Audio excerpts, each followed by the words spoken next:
During our stay in London, we visited the British Museum, which contains some 8 million artifacts. Of interest to us are the objects on display that have something to do with the Bible.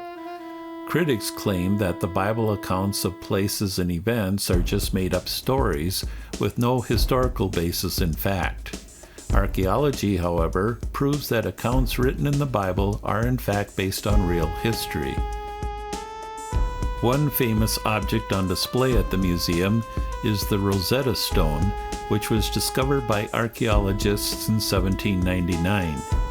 It contains 3 different forms of a decree issued at Memphis, Egypt in the year 196 BCE. The top and middle texts are in ancient Egyptian using hieroglyphics and other Egyptian script. The bottom is in ancient Greek. At the time of its discovery, scholars could understand the Greek text but not Egyptian. The Rosetta Stone gave them the ability to translate and understand Egyptian hieroglyphics. This in turn helped Bible scholars to gain insight into Egyptian culture, particularly in better understanding the biblical account of the Exodus. With this understanding, scholars were able to understand the Egyptian text found in a temple that was built by Pharaoh Amenhotep III, whose statue is on display at the museum. Hieroglyphics on his temple columns list the names of territories that he claims to have conquered.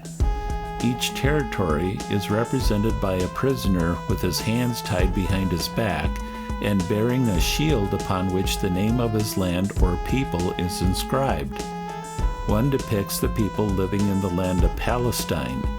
Translators say it reads, Yahweh in the Shasu land, or the Shasu land of Jahu.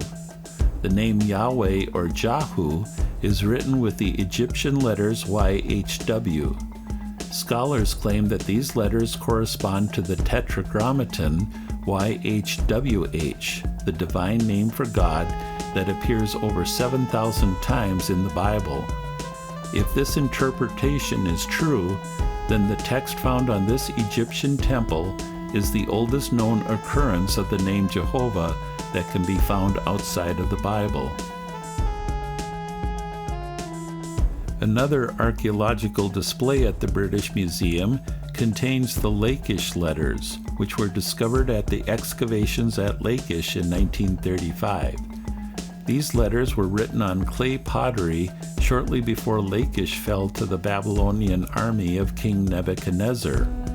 The letters, which apparently were written to a military commander at Lakish, open with the phrase, "May Jehovah cause my Lord to hear tidings of peace," the name Jehovah being written with the Hebrew letters YHWH. This proves that the Jews of that time period still used Jehovah's name rather than substituting it for the titles Lord or God.